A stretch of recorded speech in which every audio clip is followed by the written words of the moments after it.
watching the Tom Laipply podcast. Just showing this from the Hill right now. This is a measure to condemn socialism. The vote is still being tabulated, but of note, the four leading Democrats in the House voted with Republicans to condemn socialism.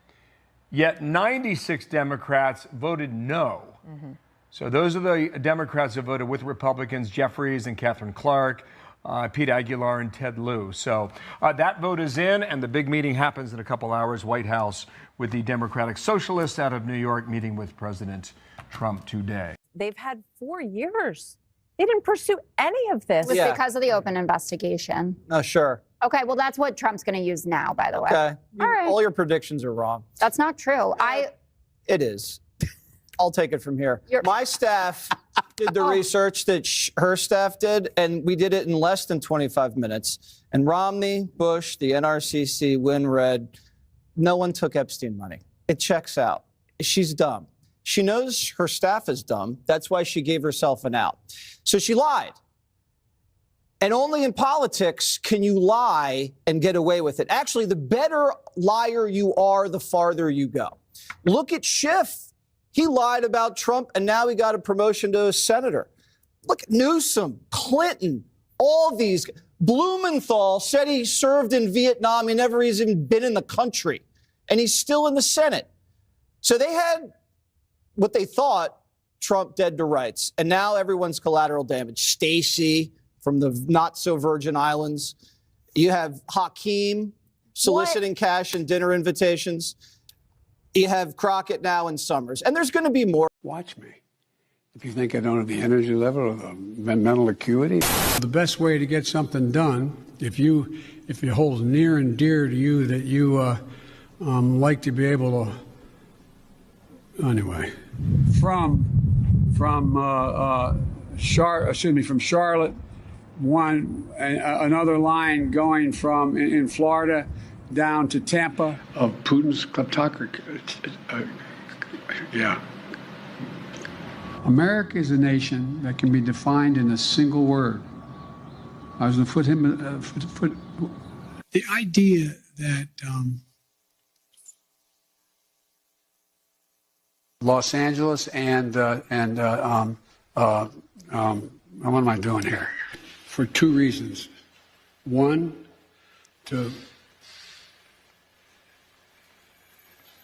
we haven't been able to communicate it in a way that is, let me say another way. But the nature, not a solid meeting with they make a very good point. Here's the deal. Here's what drives the driver in the states that are affected. Here's what you can do, the drivers.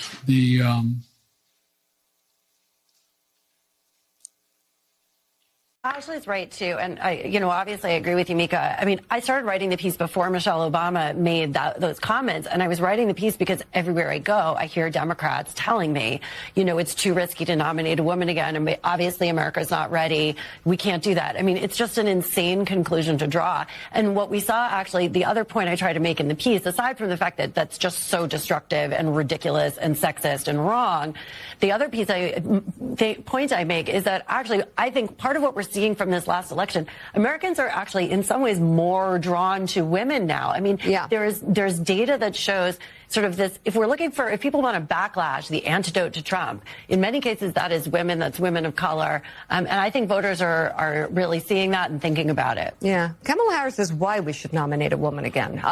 We are not going anywhere. This is our country. We are here to stay. We are settlers. And also I would like to point out that some people said, what about the crucifix on the English flag? And it's Crusader history. Well, I responded, if you place a white flag with just England written on that flag, there is no reason in Sharia Islamic law why that would be forbidden. So you are permitted to place a white flag with England written on it without the crucifix.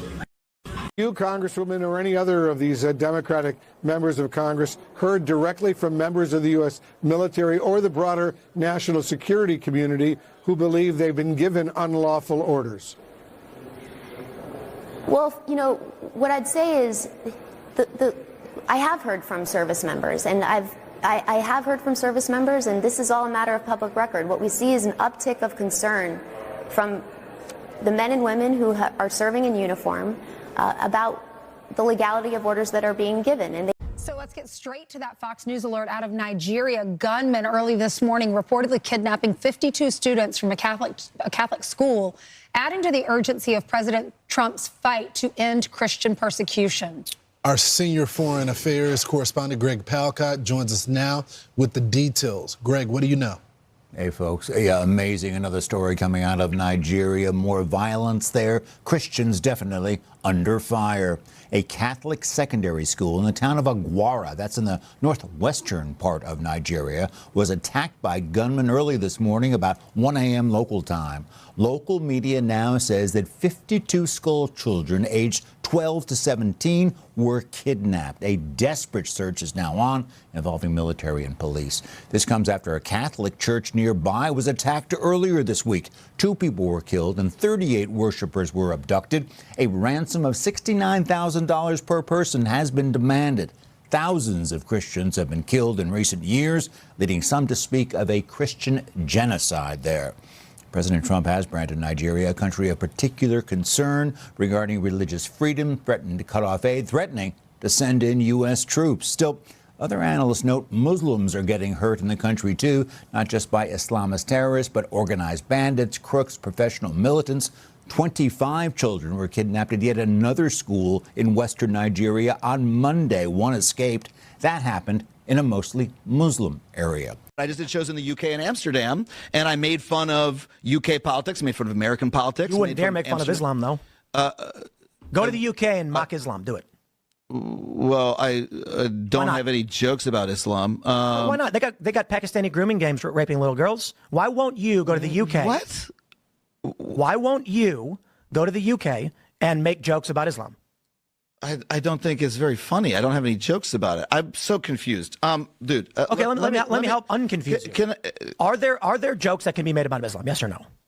Wait, I don't want to. No? I don't want to go down this particular rabbit hole. Oh, no. You're terrified. You're a hypocrite. What? Are there jokes you can make about Islam? Muhammad banged a little girl, right? I'm really baffled.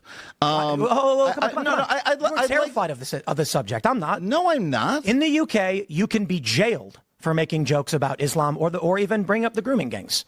There are people who go online and pointed out that a stabbing was carried out by a Muslim, and they got arrested for it. I'll bet you $1,000 you will not go to the UK and make a joke about any of that stuff, because you will not go to a foreign country and, in violation of their laws, speak out against what they've said not to speak out against. Do it. I dare you. $10,000. Cash in your pocket if you go to the UK and make a joke about Muhammad having a 12-year-old wife. She's the smartest person they could find. So they sent her to do this. And the reason is this, because they are desperate to make this a story about Trump and Epstein. And the only thing we found out in the last week is that it's a story about Democrats and Epstein. Correct. You got Larry Summers asking for dating advice from Epstein. You got Hakeem Jeffries trying to raise money from Epstein. You got Plaskett being programmed by Epstein. They lost the narrative, so they sent out their smartest person, Jasmine Crockett, to try to reset the narrative, and it blew up in their face. They may regret going down this road. By the way, the administration is threatening to withhold nearly $75 million in funding if Pennsylvania does not immediately revoke what the administration claims are illegally issued commercial driver's licenses to immigrants. The move follows a similar effort against California.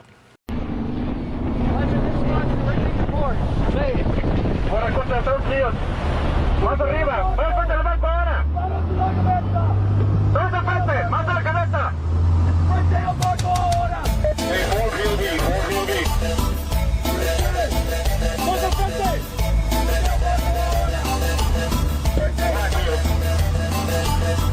Más a la cabeza. Fuerte ahora.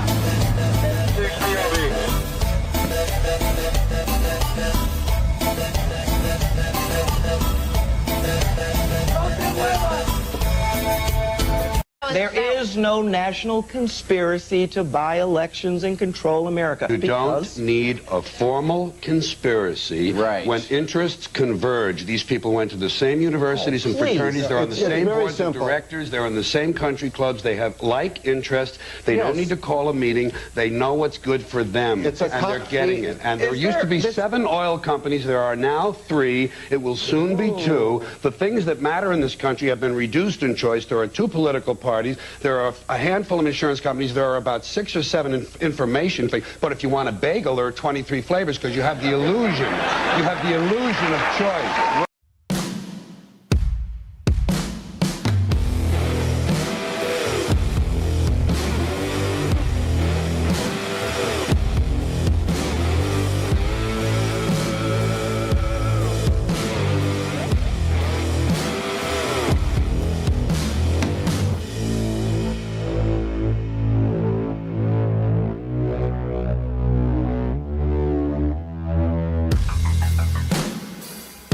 All right, Friday night, and we are live. Hope everybody's doing good. As always, be blessed in the mighty name of Jesus. Our final show before Thanksgiving. We'll be back next Monday. We'll be off all of next week.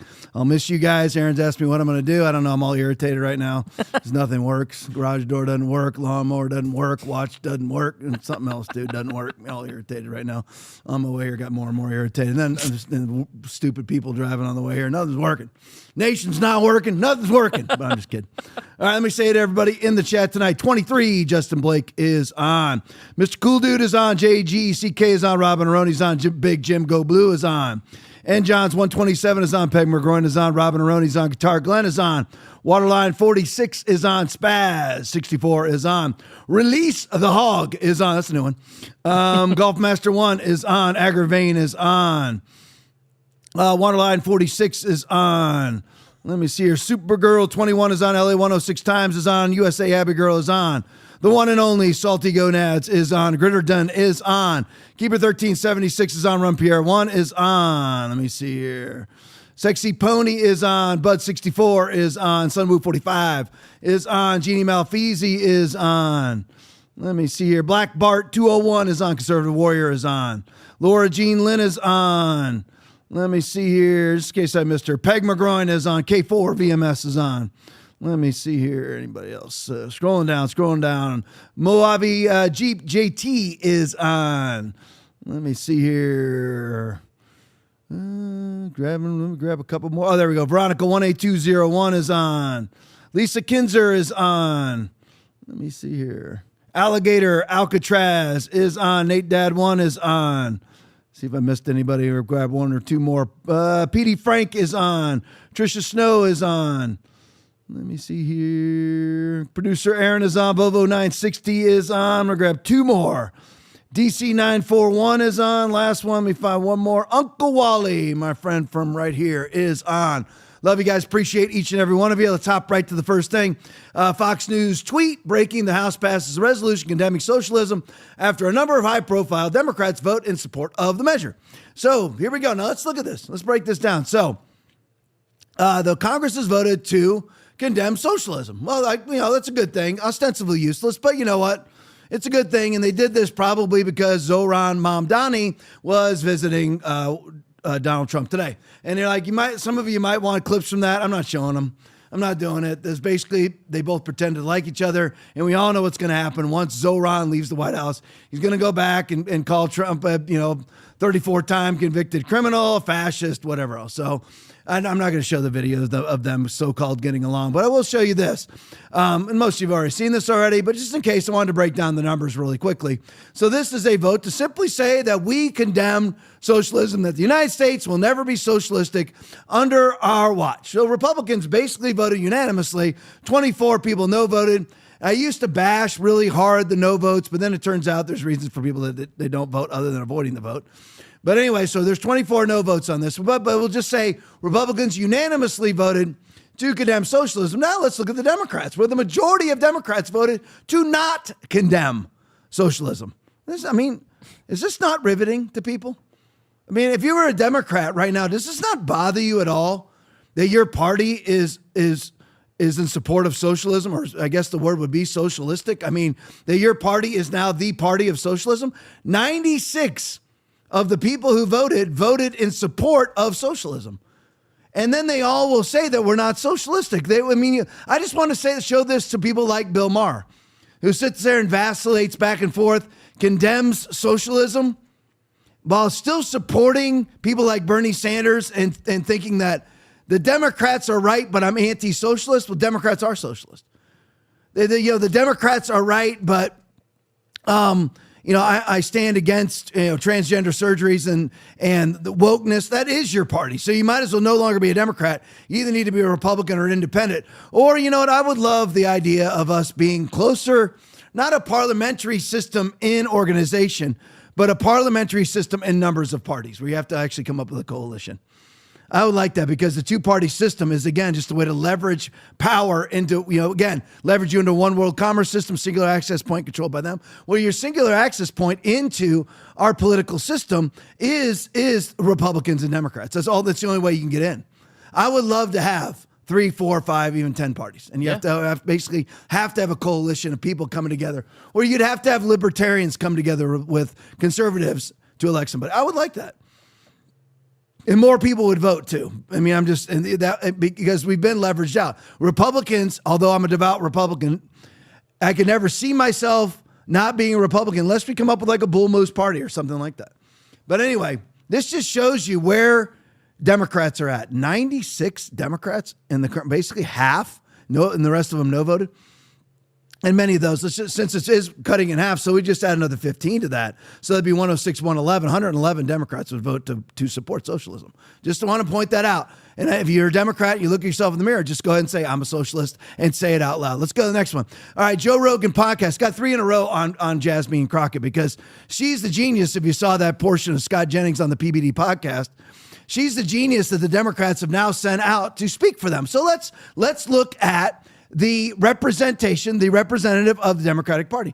Joe Rogan podcast news video. Jasmine Crockett. This is a quote.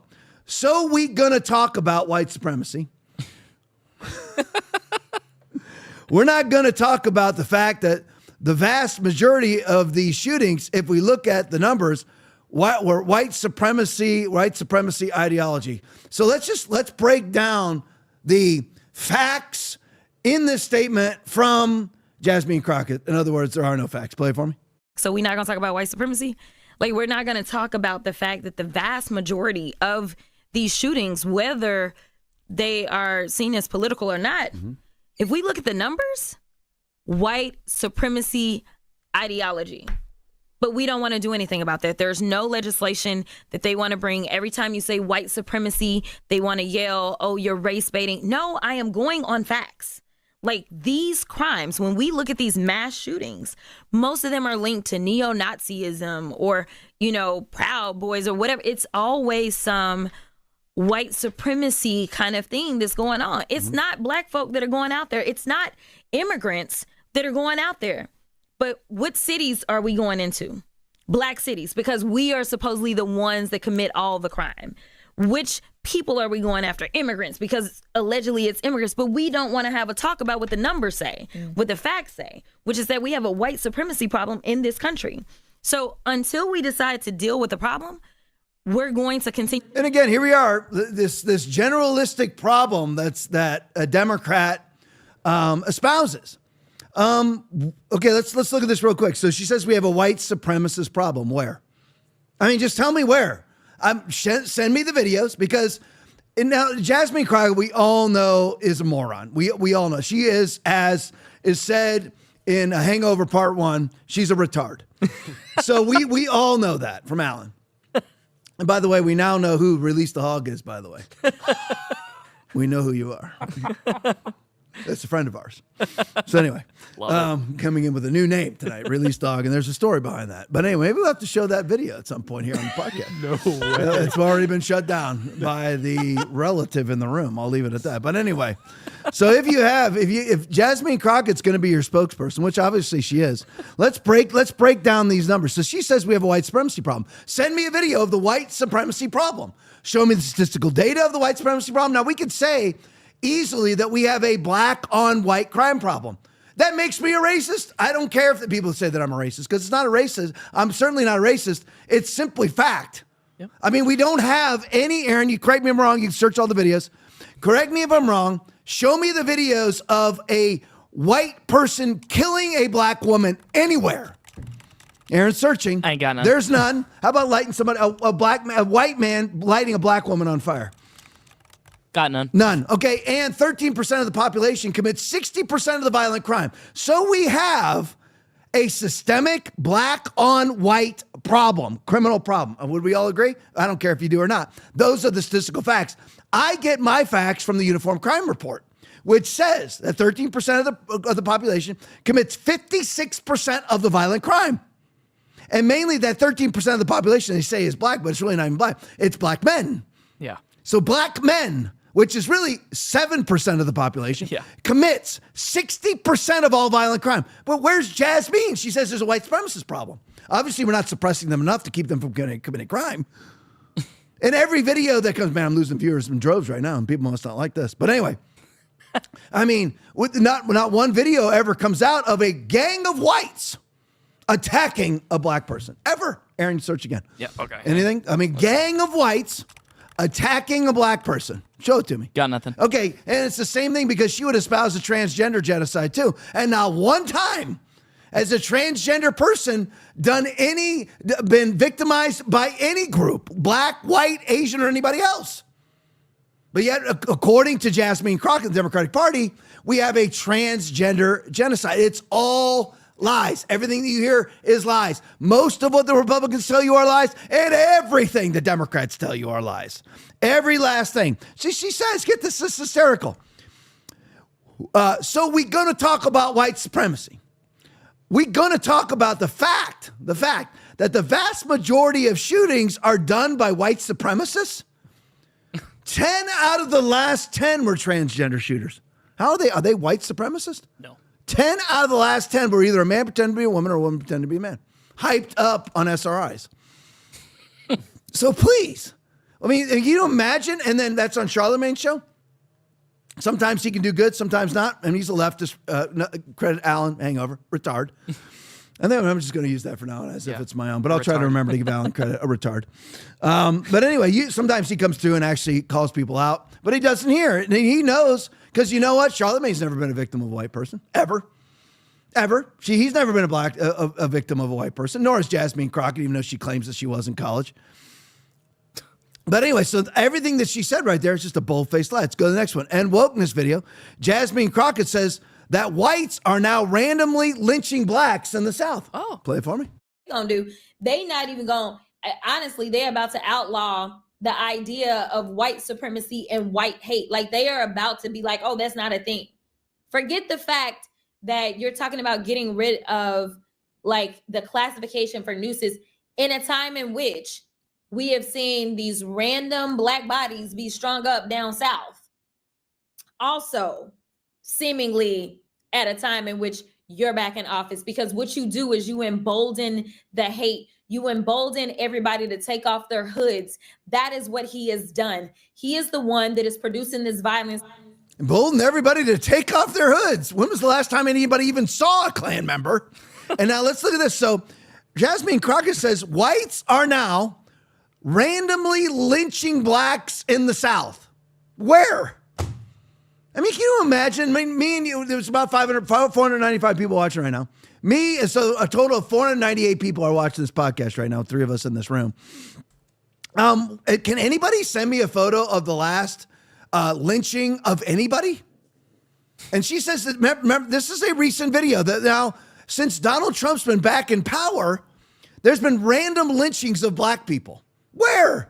Can you imagine being this disingenuous and devoid of all integrity? And nobody even calls it. You don't think it would be a national news story? If you are Bubba freaking retard Wallace and you find a pulley in your garage for your garage door, that's national news when it's called a noose. That's national news. Or every time one of these nooses gets found or the N-word gets painted on a building, we all find out that it was a black person that did it. Every time trying to get national attention, Juicy Smouye style. So that, I mean, we've seen the national attention from a rope, from a garage door pulley. You don't think that there'll be a national story if 2 random black people were lynched in the South? And then, I mean, who believes this and who's interviewing this retard? And nobody even calls her out on it. Let's go next to another End Wokeness video, Jasmine Crockett again. It is racist to be mad at Stacey Plaskett while texting Jeffrey Epstein. Play for me.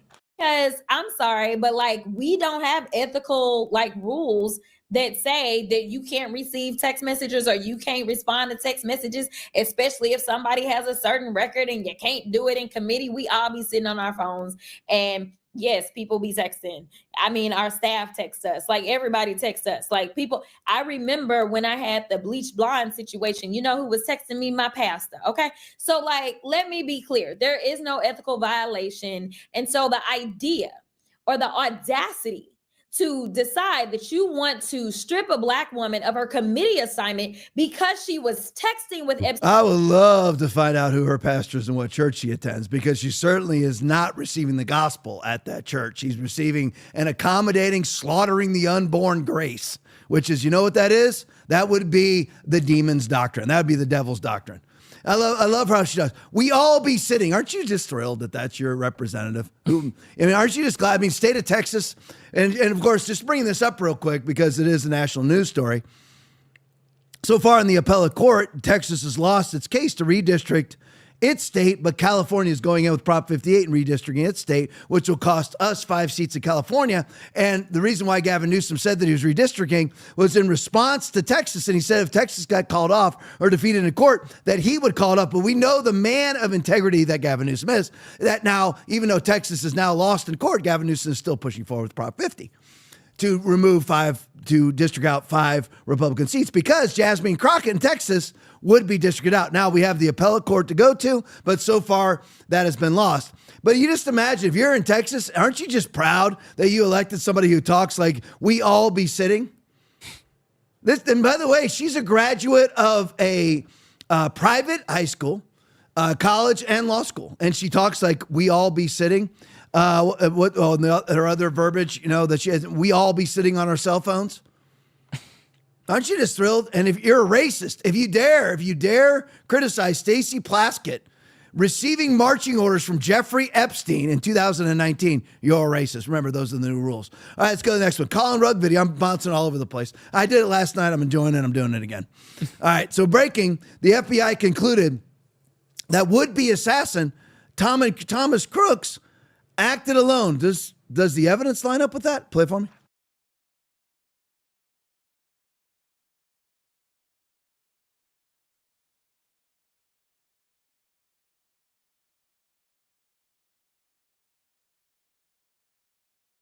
These remarks were especially notable because they came at the final phase of Crooks's YouTube commenting. At that point, a new character emerged into the conversation, a user named Willie Tepes, who started pressuring Crooks to commit violence. For example, quote, if a gun and a badge is all that is needed, then authority obviously comes from the barrel of a gun. We have more guns than they do. There is no way we can avoid a war at this point, so you better just get used to the idea. We have nothing to lose and everything to win. And the alternative, a global police state, is unacceptable. Nothing in life is simple, but that is no argument against doing it. So who is this Willie Tepes? Unfortunately, we don't know. The FBI hasn't made any mention of him in public, although they certainly know he exists. Just days after the shooting, somebody screenshotted Tepes' YouTube account page, despite the fact he had very few followers. To the extent that he can be traced online now, you can find his username being used on a foreign Antifa website. Those sites link him to the Nordic Resistance Movement, which has been designated a terrorist group by the U.S. State Department. That's all we know.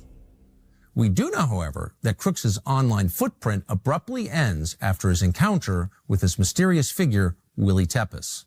Regardless of whoever Willie Tepes is or was and what his motives may have been, who he may have been working for, there is no doubt that Crooks was ripe for recruitment by someone.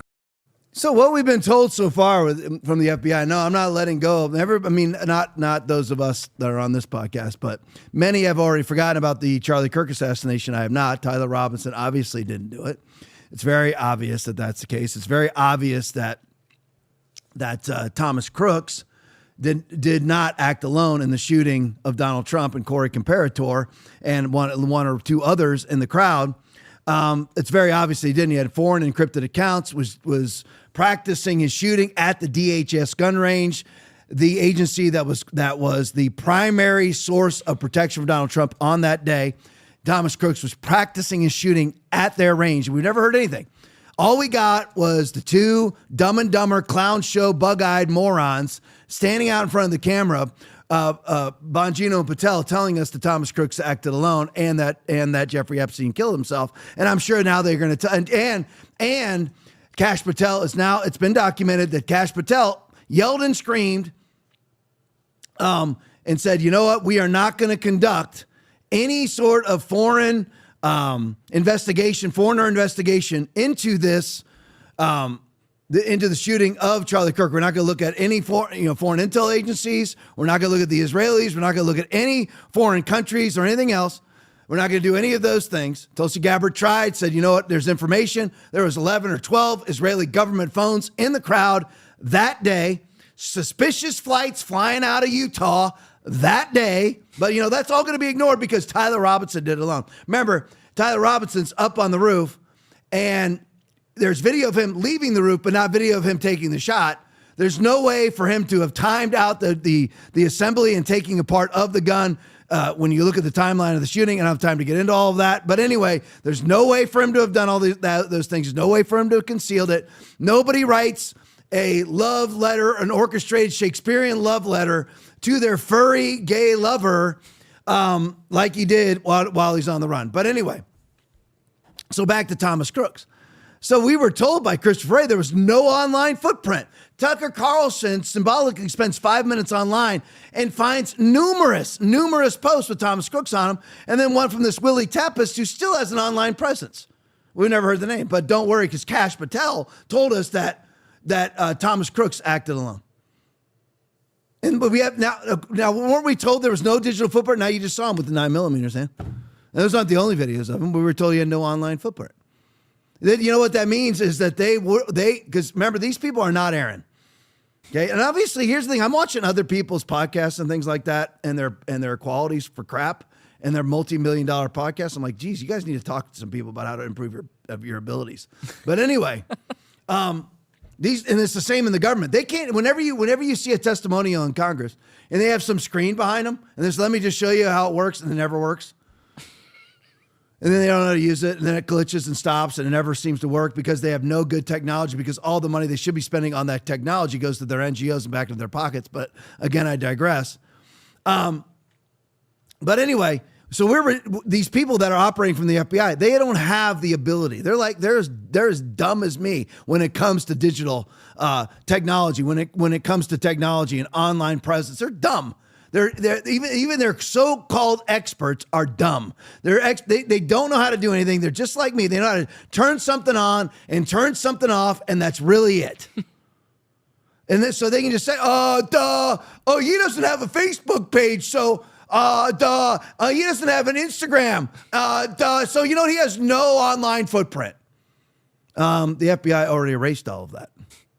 And they don't even, and they don't even know that their superiors were the ones who erased it. They're just like, he's not on Instagram.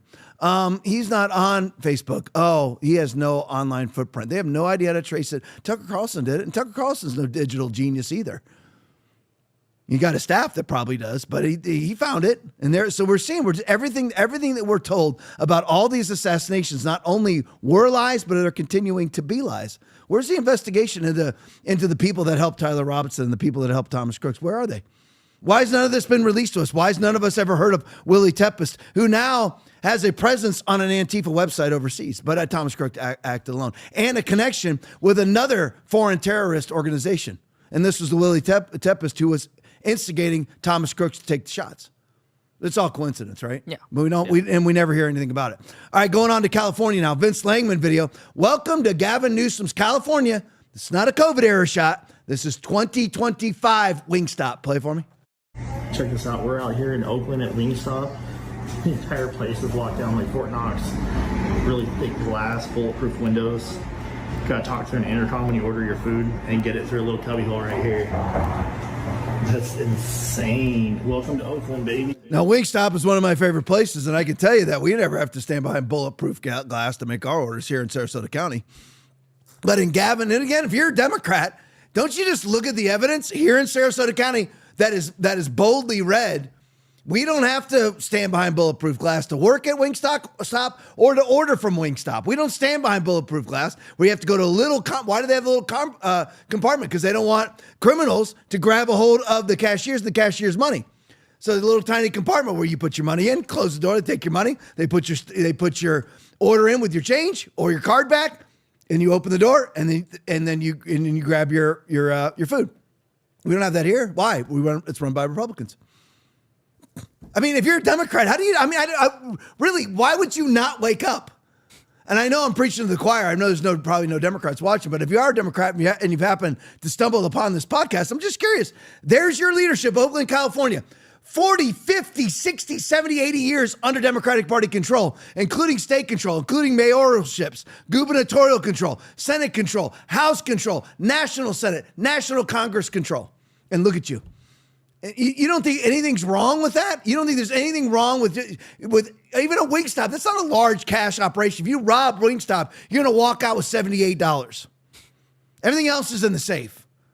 You keep a little bit of cash on hand for the very few people that even operate in cash anymore. I don't even pay in cash anymore. And I'm as old school as you get, but I'm just saying, I mean, you don't wake up if you're a Democrat and go, you know what, my policies and my politics and my politicians are not working out because I can't even go into Wingstop. I can't even go into a CVS if they're still in town because a lot of them close. I can't go in and get razors. I can't go in and get, I don't know what else they sell in there. I'm never in there. Whatever it is, everything's behind a glass case. Detergents behind a glass case, all because of Democratic Party policies. And you don't even wake up as a Democrat to say, you know what, maybe my political beliefs are flawed and or wrong. I don't get people. I really don't. All right, back to Newscom.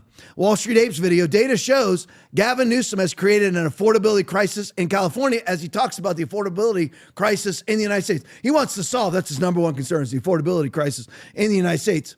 So how in the world is he going to solve the affordability crisis in the United States when his own state is the affordability boondoggle of the United States? Play it for me. Here, this is Call for One, of course, talking about the affordability crisis and all of the challenges that California specifically faces. This high median home price, $865,000, astounding. The income tax rate, ranking 48 in state income tax competitiveness. The cost of living, 45% higher than the national average.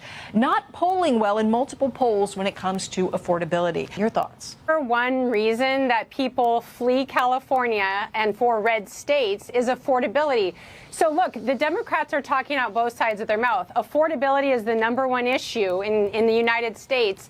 Yet the darling for the Democrat presidential run is Gavin Newsom, whose track record is unaffordability in California. The egg prices, the gas tax, income tax, housing prices, electricity prices. You don't get more expensive than California. And he's not trying to address these issues. He's trying to glaze over them and pretend that everyone forgot why they left California and run for president. So we see what he's done. I feel it. I experience it. I live in California. It is very, very difficult to live in California from an affordability standpoint. Well, yeah, when Gavin Newsom took over the state of California, they were billions. I think it's $20 billion surplus. And now he sunk them into hundreds of billions of dollars worth of debt. Again, if you're a Democrat, how do you look at yourself in the mirror and say, we're effective? How could you ever vote for that? I mean, I honestly don't get it, because here's the thing. I agree the national Republicans are not much better, and all they are cowards to the Democratic Party agenda and narrative. But if you look at red states like Florida, Florida is not hundreds of billions of dollars in debt. As a matter of fact, Florida is pretty much, and all Ron DeSantis has done, is lowered our debt. I actually had the numbers a couple weeks ago, but I can't remember what it was. And I mean substantively lowered the debt. Nothing looks like California. Medium home price in California, that's just the average. Average home price, $865,000. That's the average home price. Average. So it's really, it ranges from $700,000 to $1 million. That's it. That's the lowest price you're going to get, $700,000. Cost of living, 45% higher than national average. 50% higher than the national average. 50% higher than the national average. Individual income tax rate, 13.3%, highest in the United States. Highest cost of living, highest medium home prices, highest income tax rate, rates 48 in state competitiveness index. So they are basically last in their tax agenda and their tax policies in the United States. And this guy's running for presidency. Only in the Democratic Party could you actually promote this level of incompetence. And J.B. Pritzker's going to try to run for president too. He's equally as incompetent. And any other, Cuomo was equally incompetent in New York. And I could go on and on and on and on. They're all exactly the same. Although we do have to acknowledge the Olympic reaches of incompetence that have been reached by Gavin Newsom. All right, moving on. Dom Lou Cray tweet. I told you I'm jumping all over the place. I find this to be funner. Breaking news. Grammy winning. Is that Fuji's, Aaron? What do you think? Fuji? Fugees, maybe? Oh, you don't know? I don't know. Oh, my gosh. I can't believe. That's probably a little bit before your time. Yeah. But anyway, Fugees? I don't know. Fugees? I don't know. Rapper, I have no idea. Praz Michael was sentenced to 14 years in prison for allegedly funneling foreign money into former President Barack Hussein Obama's 2012 campaign. Prosecutors say he took over $120 million from a Malaysian billionaire. So here we are once again, the illustration of Democratic Party criminality. It's weird. None of this happens with Republicans. I mean, I know that's slightly hyperbolic because occasionally there will be some sort of Republican criminality.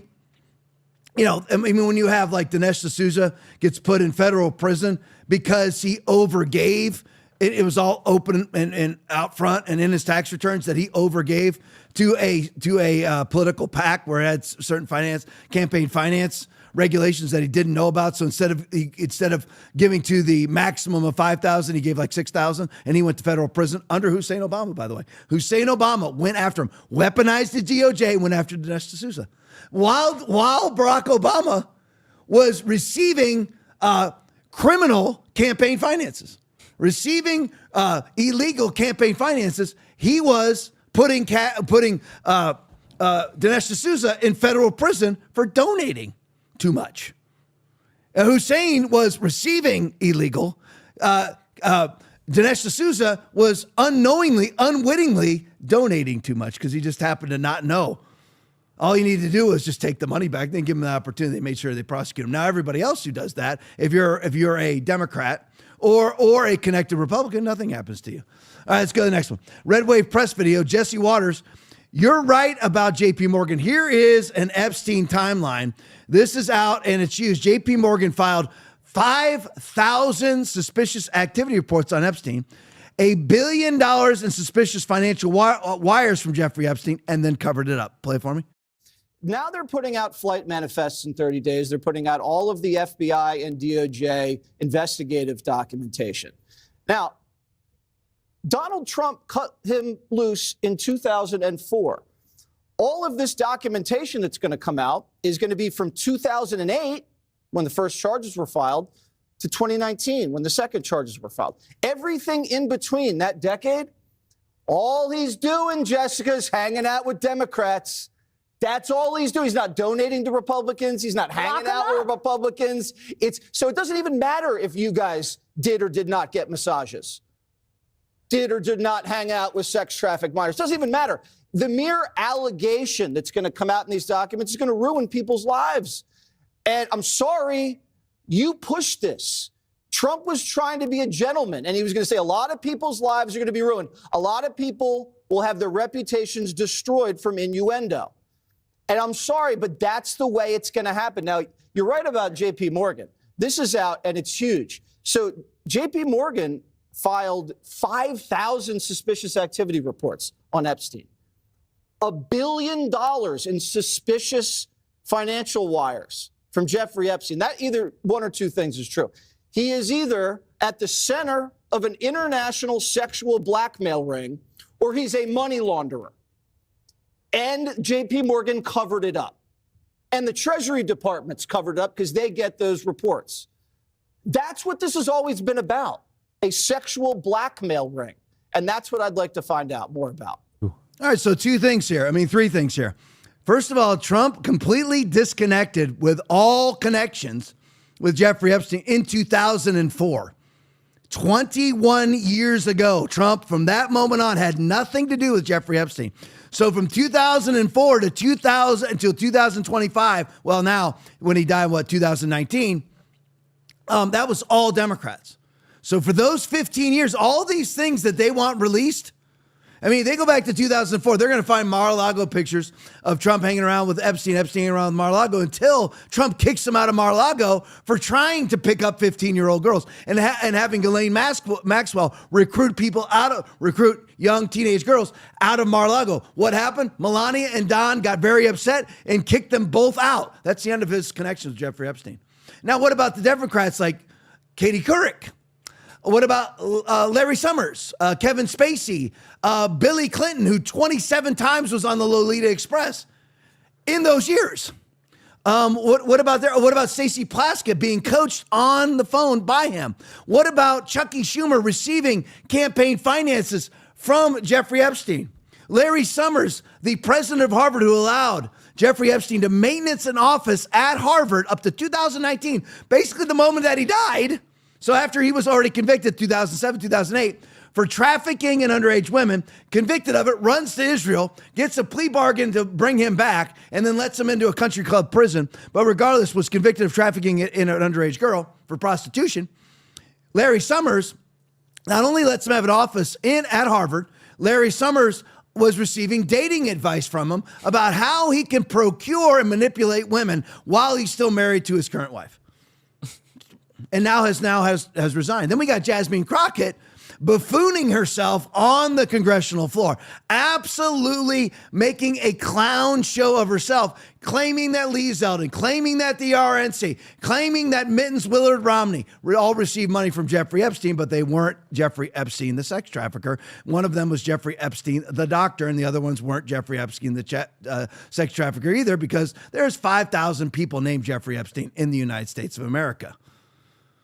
So anyway, so there you go. So we find this out. Now, J.P. Morgan, this is why Trump was not releasing the Epstein files. And Jesse Waters was right, because Trump is still old school. Until you just keep on poking and prodding and picking at the bear. And I don't agree with how Trump has handled this. I know Trump's completely innocent when it comes to any criminality. But he wanted to keep J.P. Morgan safe because it has to do with the Trump economy. He wanted to keep other bankers safe. He wanted to keep the intel agencies safe. And what I mean by safe, again, is he's being nice because none of it's a national security issue. It is a personal malfeasance, criminality issue. You know, whether it's Anthony Fauci's got nothing to do with Epstein, but Anthony Fauci redacting his emails has nothing to do with national security. It has to do with his own keeping myself out of prison security. And then he labels it national security. Everything now is classified. None of it should be classified. Nothing to do with Tyler Robinson should be classified. Nothing to do with Thomas Crook should be classified. Nothing to do with Fauci, the Wuhan Institute of Virology, Ralph Baric, and UNC. None of it should be classified. None of this should be classified. And apparently it's not going to be. But Trump is still old school. He's like trying to he still believes there's good FBI agents. There's not. There isn't. I'm sorry. There's no good CIA agents. There's none. It's absolutely infested with globalist, leftist, bourgeois elite Nazis. That's who's in there. Who are pushing crony capitalism and are just simply vacillating from governments to NGOs, and making millions themselves and funneling it back to their benefactors. So we find out, as I said before we watched the video, J.P. Morgan had 5,000 suspicious activities report. Those are also called SARS. So this is all public record. This is all reported basically to themselves, but it's also reported to the federal government. $1 billion in suspicious financial wires from Jeffrey Epstein. Shows you how rich the guy was. So as Jesse Waters said, when you have 5,000 suspicious activities reports, totaling a total of $1 billion. First of all, you're loaded. Second of all, what are you then? All these things are suspicious. You're either a money launderer or a sex trafficker, and I think we can confidently say they use both. Absolutely was both. He was a part of an international money laundering honeypot operation for MI6, Mossad, and the CIA, and probably the State Department. And Trump's trying to help people out, but the Democrats didn't want it. That's absolutely fine because everything's blowing up in their face. Everything. I mean, look at what came out right away, whether it's Plaskett, whether it's Summers, Reid Hoffman. Watch, it's all coming. Reid Hoffman's the one who funded the E. Jean Carroll case. Oh, great move. You want it all? I mean, I can't believe Reid Hoffman wasn't behind the scenes going because he's the one who gives all this money to Democrats. And I guarantee you all Reid Hoffman's money was made from what sources? I can guarantee you NGOs. Yeah. I guarantee you. I'll bet you every dime George Soros ever made came from you and me. I'll bet you $1,000 that's the case. I'll bet you it's the same thing with the Pritzkers. I'll bet you it's all lies with the exception of certain people like Walmart and Elon Musk. But everybody else, probably because they were benefactors from NGOs. So basically, all these years now, it's all Democrats with Epstein and absolutely no Republicans. Let's go to the next one. Carly Bonet video. Oh, Barry, look at her smug mug.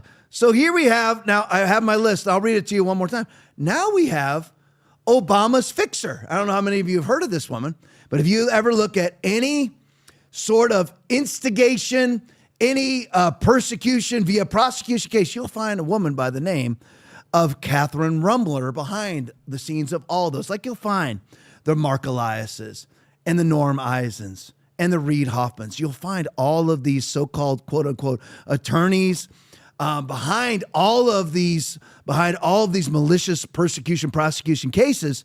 And Catherine Rumbler, she was known as Obama's fixer.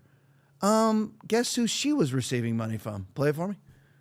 Include this one. I mentioned briefly earlier in the hour, Kathy Rumbler's a lawyer who worked in the Obama administration.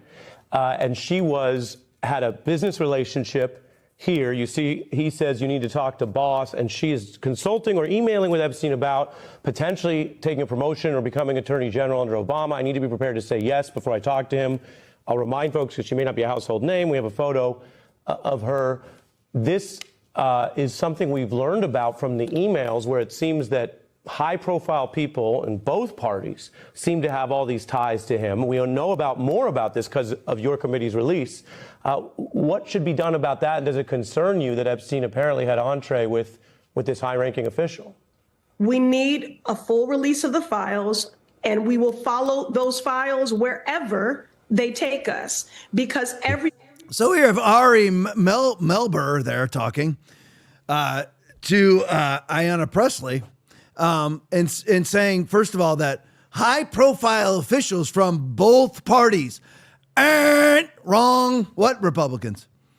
Which ones? I mean, you have Donald Trump with a business relationship with him back in 2004 is when it ended. So here we have, this is Catherine Rumbler dealing with him. Look at the date here. 2014, 11 years ago, Donald Trump ended his relationship with Jeffrey Epstein by kicking him out of his life 10 years prior to that. And now you have Obama's fix-it lawyer emailing him once again. Here we go, telecommunications with Jeffrey Epstein. Isn't it amazing, isn't it? I mean, I love that so this adds some others. Now we have Larry Summers, scalp, Reid Hoffman, scalp, Crockett, scalp. Oh, I forgot about Hakeem Jeffries, solicited money from Jeffrey Epstein. Stacey Plaskett, scalp. Chuck Schumer received money from Jeffrey Epstein. And now Catherine Rumbler solicited advice also. I said money, but that was incorrect. Solicited advice from Jeffrey Epstein, as if he had power. And then you have the media falsely accused, and this is what I hate when people do this, because they're like art church pastors who are simply lukewarm, who never actually want to take a stand on anything. So you always have these weak-kneed conservatives go on these shows. Both parties are the problem. Both parties do it. No. I agree that, certainly the Republicans aren't perfect, but both parties don't do it. Okay, both parties don't lop off penises, testicles, and breasts. Both parties don't slaughter the unborn. Both parties do not open the southern border and allow 15 to 30 million people in a 4-year period of time. Both parties don't fund international abortions. Both parties don't collapse Afghanistan in a day and kill 13 Americans at Abbey Gate. Both parties don't do those things. Both parties don't cause 9% inflation. Only one party does those things. Now, both parties Republicans are spineless, but they don't really reach the Olympic levels of evil of Democrats. So here we have now Catherine Rumbler on the Epstein list. Come on, let's keep on revealing the Epstein files, Dems. It's working out really well for you. Love every last minute of it. Speaking of that, let's look at Larry Summers and his resignation speech. Patriots are in control video in 2016. Larry Summers called Trump the gravest threat to America in his adult life. Fast forward to today, and he's apologizing to his class for his relationship with Jeffrey Epstein. Play it for me. I think the prospect of Donald Trump being president would be the gravest threat to our prosperity, our security, and our freedom in my adult lifetime. Wow. So that's the thing I would worry most about. Some of you will have seen my statement of regret, expressing my shame with respect to what I did in communication with Mr. Epstein, and that I've said that I'm going to step back from public activities for a time, but I think it's very important to fulfill my teaching obligations. And so, with your permission, we're going to go forward and talk about the material in the class. So there you go. There's another one down. Has to resign because he was actually seeking manipulative advice on how to conjure a woman to going out with him. Basically asking Jeffrey Epstein for his techniques. So now he's having to resign from his position of president of Harvard. Great job. So far, things are working out really well for you Democrats, isn't it? All right, let's go to the next one. Johnny Midnight video. So let me get this straight. Katie Couric is a journalist, and after 18 months, she was totally ignorant about Epstein. Play it for me. Did dine with Epstein.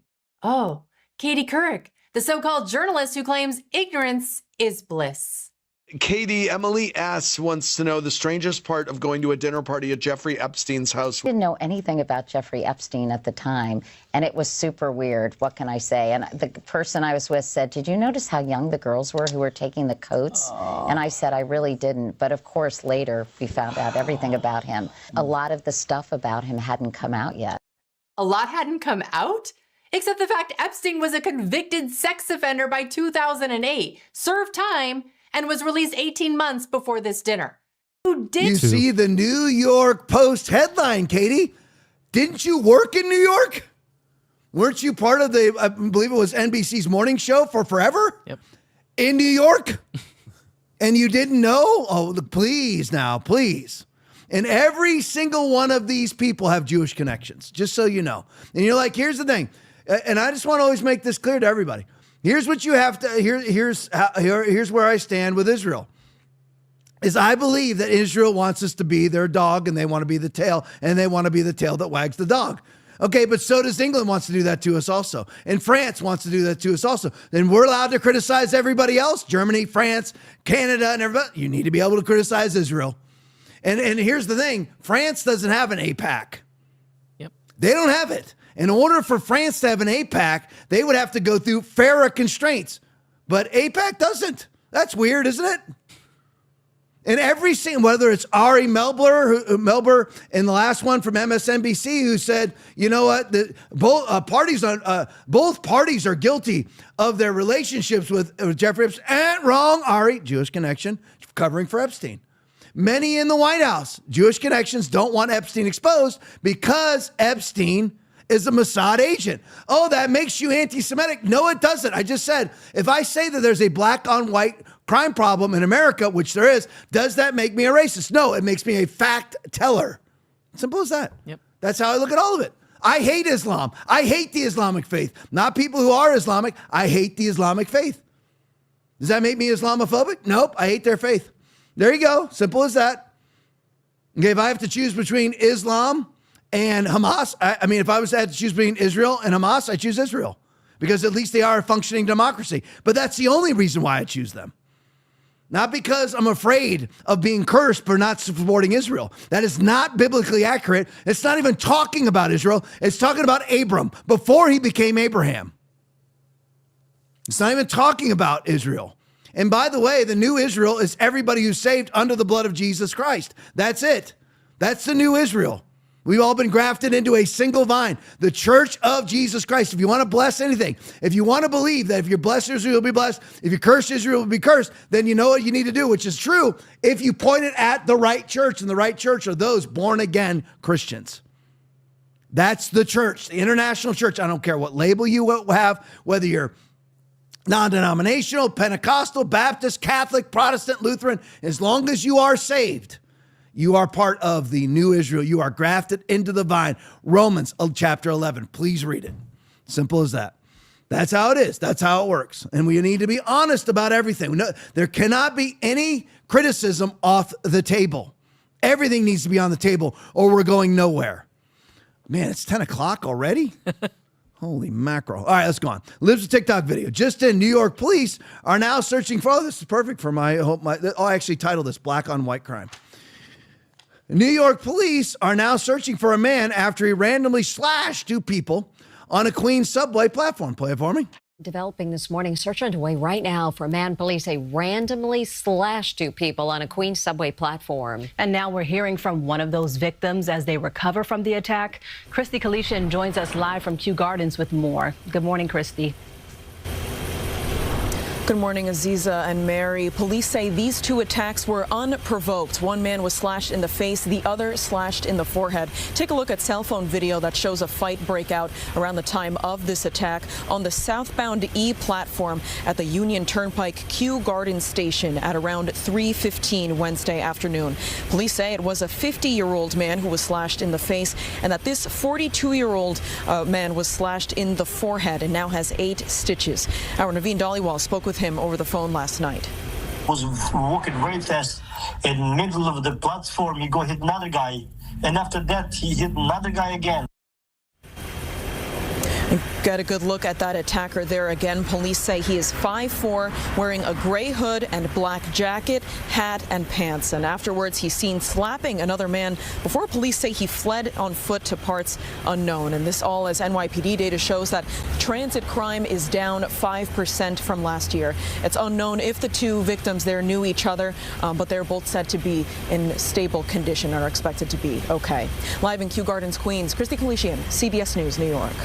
There you have the propagandist. Aaron pointed this out. The propagandist CBS News, they finished with transit crime being down.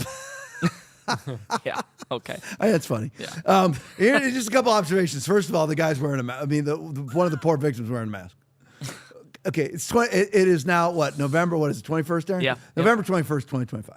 Okay, this occurred yesterday. So this is November 20th of 2025, and you're wearing a mask. I mean, what are you wearing a mask for? I mean, first of all, you never should have worn a mask. But why are you wearing a mask now? I'm just curious. What exactly are you doing? But anyway, I digress. So here we have a black man attacking 2 white men with a butcher knife and slashing their heads wide open. Now, again, show me the videos of whites doing this to blacks and what would happen if that were to occur.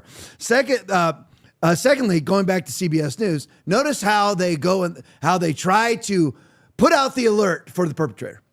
So they're giving information about the perpetrator. They say a man. They're all afraid to say black man because now it's just like you're not allowed to talk about Israel. You're not allowed to call somebody by their color. If it was white, they'd say white male. But they won't do it now because they used to 10 years ago, everyone would say black male. Everyone would say white male. Everyone would say Asian male. Everyone would say Latino male, whatever it may be. People would say that. Now, because you are Pravda, Goebbels, I mean, again, I don't know how you even look at yourself in the mirror every day when you know that you are absolutely controlled government media. You know you're a whore. I don't know how in the world anybody functions as a whore. I will never understand it. You are given talking points and you obey them. I cannot imagine it. I mean, I can flat out tell you, I would never be a pastor of a church that a board told me what to preach. Oh. I mean, can you imagine? Aaron laughs. That would never happen. No. Now, I would never be somebody's whore.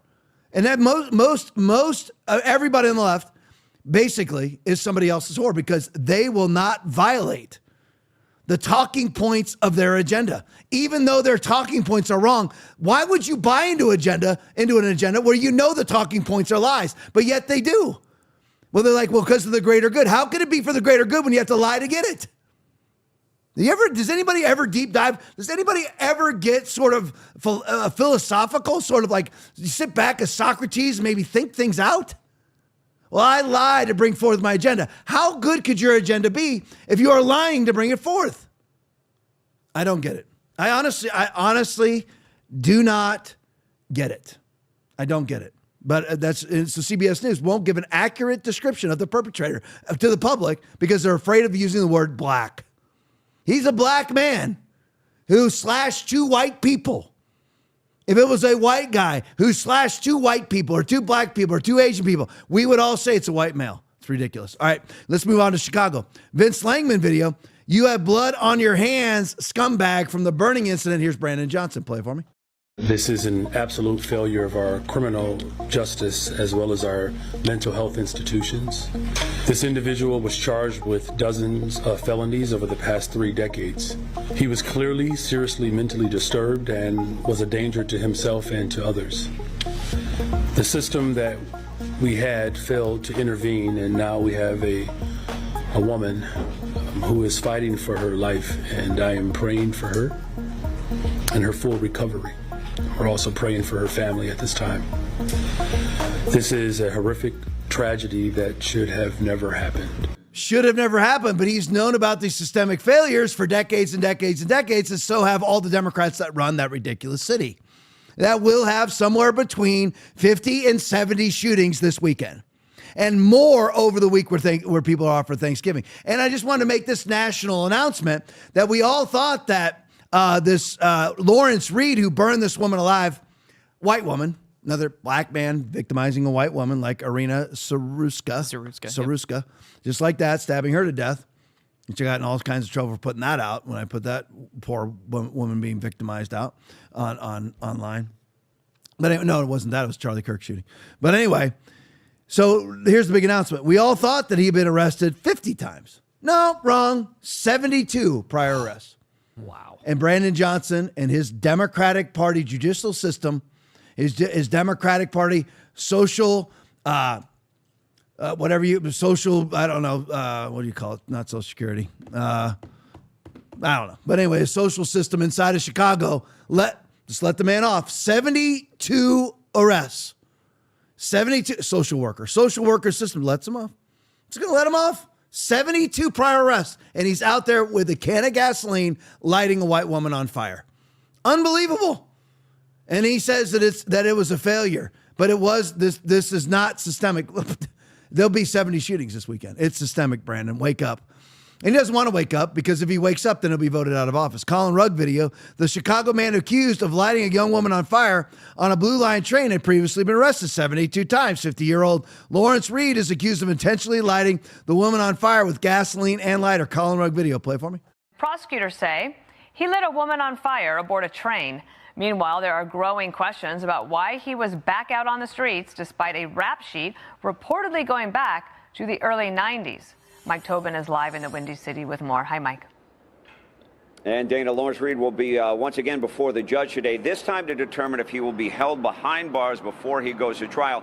And that really is the backbone of this case. On Monday, he was out walking the streets despite a pending case for allegedly knocking a woman out, able to ride the L train where a woman was set on fire. Now, we have a statement from her family through Cook County Health. It's a pretty simple statement. They say, we'd like to thank everyone for their prayers and well wishes as our daughter receives care for her injuries sustained earlier this week. We're also grateful for the excellent care and support of the burn team at Stroger Hospital. It goes on to the family to say the family will not be providing any more updates. Now, the criminal complaint against Reed says he went to a gas station, filled a plastic bottle with gasoline. The images get brutal here, so brace yourself. 20 minutes later, he was on the Blue Line train, dumped the gasoline on the woman's head. She ran, but he chased her down with the flaming remnants of the bottle and set her on fire. Mayor Brandon Johnson's message is that violence on public transit is not widespread. Look, my responsibility is to build the safest, most affordable big city in America. The investments that we are making are certainly moving us in that direction. This is an isolated incident. I mean, I don't see this as some sort of trend. We've tracked down more than 4 dozen arrests of Lawrence Reed since 1993. 9 of them were for felonies, yet he has served just over 2 years behind bars. Most recently, he was charged with aggravated assault for knocking out a social worker. The state's attorney requested pre-trial detention, but Judge Teresa Molina Gonzalez denied him the request and put him on electronic monitoring. The website CWB Chicago reports that at that detention hearing, Judge Molina Gonzalez said, "I can't put everyone behind bars or keep everyone in jail just because the state's attorney has asked me to." So we'll find out later today if a federal judge will indeed keep him behind bars. Dana, back to you. Why would you keep him behind bars? According to Judge Teresa Gonzalez, strike one, is also a giant woman. You can't keep everybody behind bars, is what she says. So, according to, there it is, Judge Teresa Molina Gonzalez. Of course, she has to have 3 names. Teresa. What is it again? Let's see. Where is it? Oh, yeah. Teresa Molina Gonzalez. So, yay! She can't keep everybody behind bars. Of course, she can't keep everybody. How about somebody who's been arrested 72 times and that was just released for punching out another woman? I can just guess what color that woman was. And it was just the infamous, I wonder if he was the infamous Chicago puncher. They have a guy that's very infamous, keeps getting released also for knocking the women the crap out on the streets on video. Yep. Knocks them the crap out. I wonder if this guy was the puncher. Probably not. But anyway, they have that guy too. They just keep releasing over and over again as he goes out. A black man punching women as he just walks down the street, but it knocks them the crap out. Wonderful people. And then you get fat girl right here, lets them out. So she can't keep everybody in. Okay, I agree. You really can't keep everybody in. But somebody has been arrested 72 times, mainly for violent crimes. Teresa Molina Gonzalez. You might want to keep him in. Yeah. Just some advice for you. All right, let's go to the next one. Anti-commie video.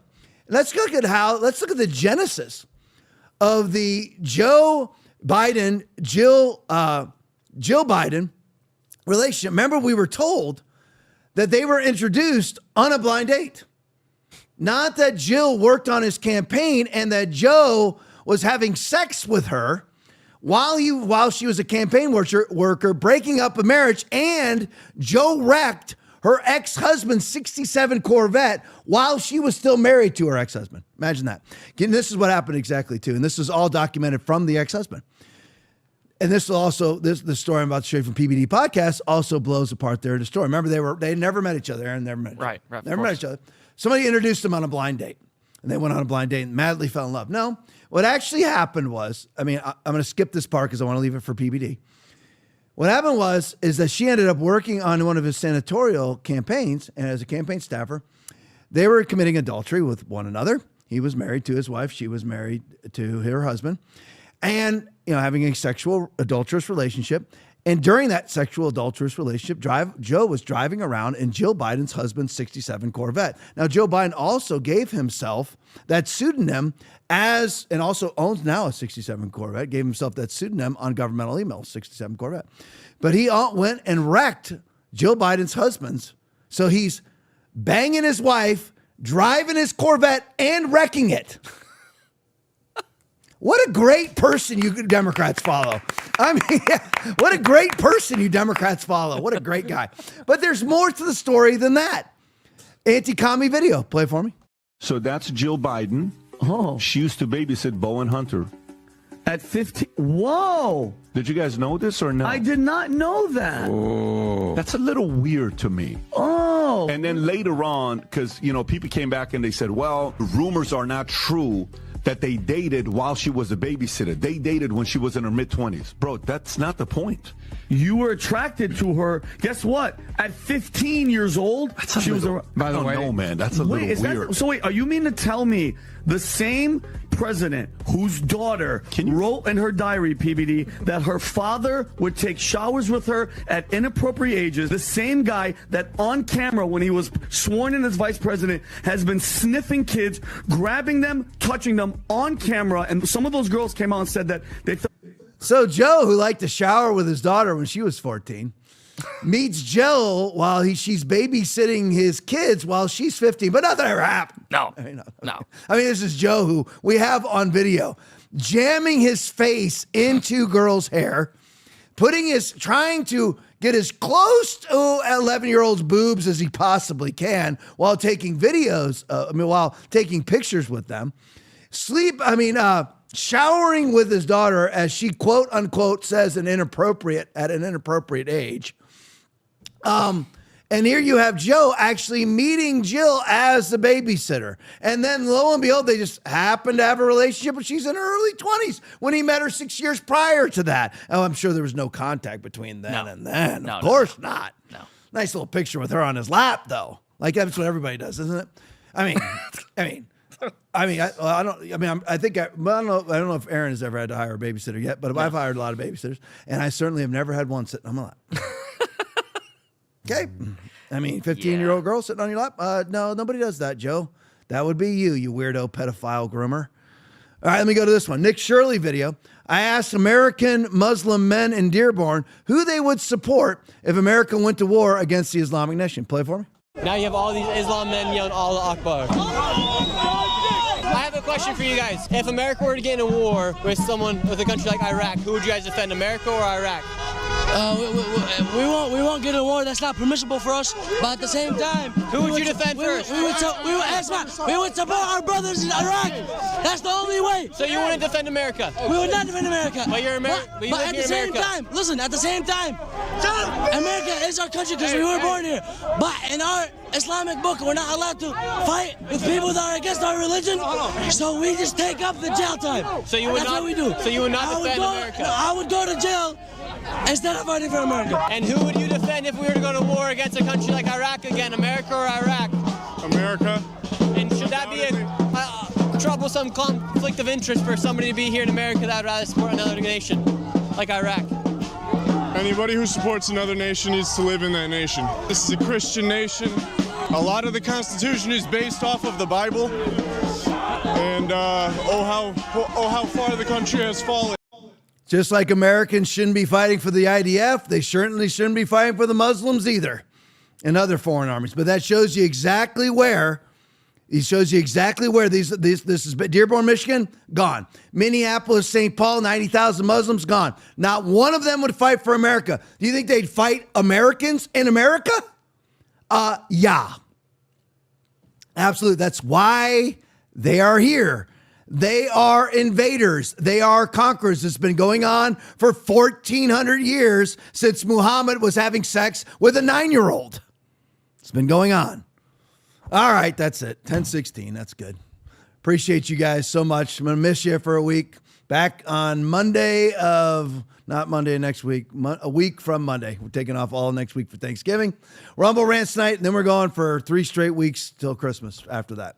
Rumble Rants tonight. Jules, 21 hours, $50. Thank you so much.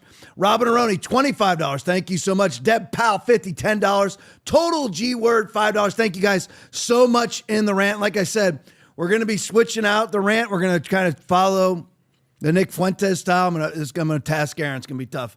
And they were kind of having trouble with their thing. I was watching Fuentes last night. I'm like, Tom, you watch them? Must make you racist. No, I'll watch anybody. They're interesting to me. I'm watching them. I'll watch whoever I want. I like Cenk Uygur half the time too. Not half the time.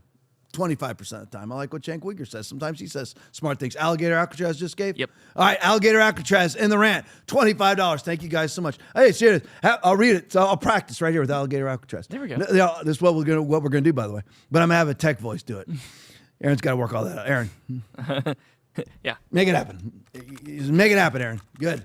Another great week with TLP. Thank you, gentlemen. That's cool. So I'm running down. Let me run. Oh, here we go. Robin Aroni, wishing you all a happy and blessed Thanksgiving. All on the rant. Thank you, guys. I'm scrolling down. See how fast I can get to this. There's some other ones. Jules, 21 hours. Friday Night Facts. Deb Powell, 50. Happy Thanksgiving. Back to all of you guys. But anyway, I'm not going to see it until Thanksgiving. So happy Thanksgiving to everybody. Join us this Sunday at Foundation Church. We're not missing any church. I'll be at both Sundays. This Sunday coming up. Next Sunday, I'm not going to miss any Sundays. I don't intend on unless somebody ever actually asked me to come preach to their church, which that never happens. I'll never miss a Sunday. But anyway, I never will. I love Sundays. I'll never miss a Sunday. Yeah. But anyway, join us this week on Sunday morning. Maybe it'll give you a little bit of a fix on the podcast this week, and of course the following Sunday too. It's just weird not saying I'll see you on Monday. But anyway, join us at Foundation Church Let's break some records. Let's get. Since Rumble did the adjustment, it's all different numbers now. So we'll break new records with the new algorithms on Rumble and everything else. But anyway, love you. If I don't see you on Sunday, I will see you either the following Sunday or the following Monday. I love you guys. Listen, you got to stick around for the post game. It really is good tonight. Stick around for the post game. Love you all. Happy Thanksgiving. God bless you. Psalm 36:9, for with thee is the fountain of life. In thy light shall we see light. In other words, the correct perspective is found in the light of God. So I just urge you in this holiday season to make it Jesus focused. Don't spend less time with God because you're in the power of Thanksgiving or in the power of Christmas. Spend more time with God and it'll make those two events way better. Have you ever had a question you were too afraid to ask? Or a thought you knew everyone was thinking but no one dared to say out loud?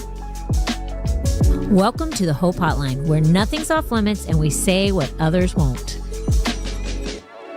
Real talk, raw truth, your questions finally answered. Thanks for watching the Tom Laipply podcast. We appreciate your support. As a special thank you, when you donate $25 or more, you will get a free TLP koozie. Enjoy your favorite cold drink while tuning in to our latest takes on current events. Your support keeps us going. Donate now to claim yours.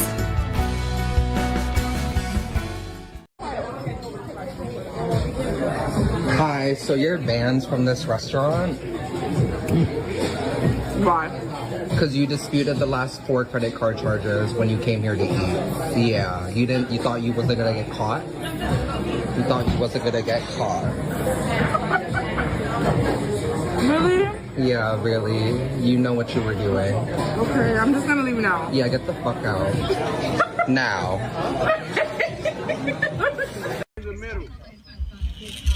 So us teachers would never ask you students to do anything we wouldn't do ourselves. Holy crap! What is happening? I didn't know you were. She's. Oh my God! Did we just record that? Stupid. I might as well just put that down. Who's opening his door? What? Open the door! Alright, put that down. Okay. Huh? You go ahead and put it over there. You have activated our control. Don't touch me. You don't have the right to touch me.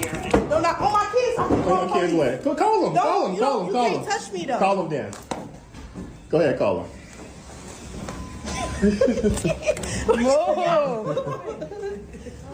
Good. Put that down. Come on, y'all this way. I'll just way.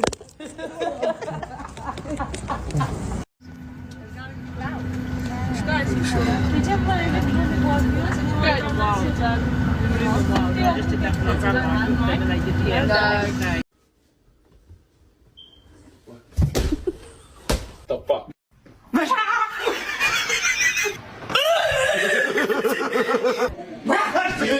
the hell? What are you doing?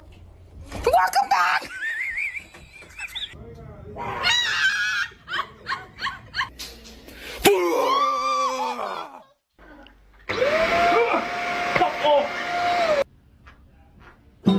The fuck is this shit?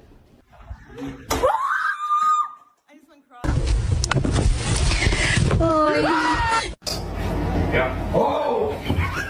Oh! Pew, pew. Motherfucker! What the fuck?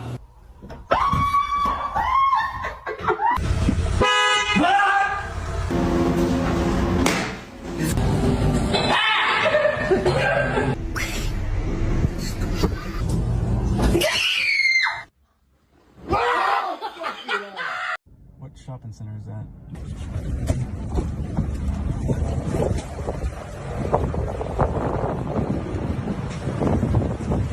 Yeah. How's it going? Pretty good, man. Take any less than $1,200 for it? Nah, I can't. What's wrong with it? Anything? No. You guys good? This guy gets alright. New spare?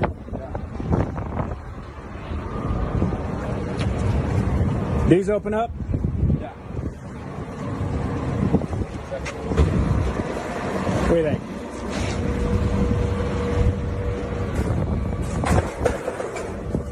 Deck looks nice. Yeah. Solid. I just moved my four-wheeler around with it, so I didn't really use it that much. Now I bought an enclosed one. You bought an enclosed one? Is this newer for you, or? No, I bought it 3 months ago. 3 months ago? I had one stolen out of my driveway a couple days ago. Oh, yeah? You know anything about that? Wow. How's it going? Yeah, this is her. Who are these two guys? This is the guy trying to sell me my trailer, and this is my buddy. Don't put your hands on top of your head. Turn around. Put your hands on top of your head. Put your hands on top of your head now. Anybody in the vehicle? Where's your buddy at? Where's your buddy? Bullshit. He let some. It looked like he let someone out over here by Petco. Did you see a little black Toyota SUV with dealer plates? He was pulling, talking to him. Don't lie to me, man. I've been sitting here.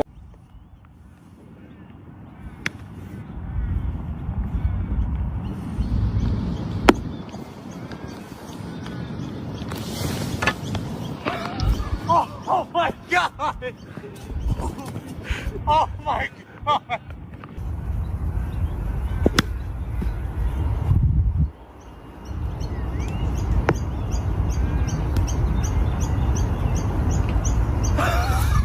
Oh my God! I learned a lot about women. I think I learned exactly how the fall of man occurred in the Garden of Eden. Adam and Eve were in the Garden of Eden, and Adam said one day, wow, Eve, here we are, at one with nature, at one with God. We'll never age, we'll never die. And all our dreams come true the instant that we have them. And Eve said, yeah, it's just not enough, is it? No. That's not funny. I was just waiting for more. So that was kind of his point. Oh. That's kind of what he was saying. I mean... What's up? Are you okay? Yeah. Why are you taking shots down here by yourself? It's the 10th anniversary of the day we met. It is. Do you remember 10 years ago when we started dating? I was 17 and you're only 16? Yeah. Do you remember when your dad caught me trying to sneak into your room through the window? Yeah, that was awesome. He put a shotgun to my face and he said, you either marry my daughter or you'll spend the next 10 years in prison. Yeah, I remember that too. What's wrong? I would have gotten out today.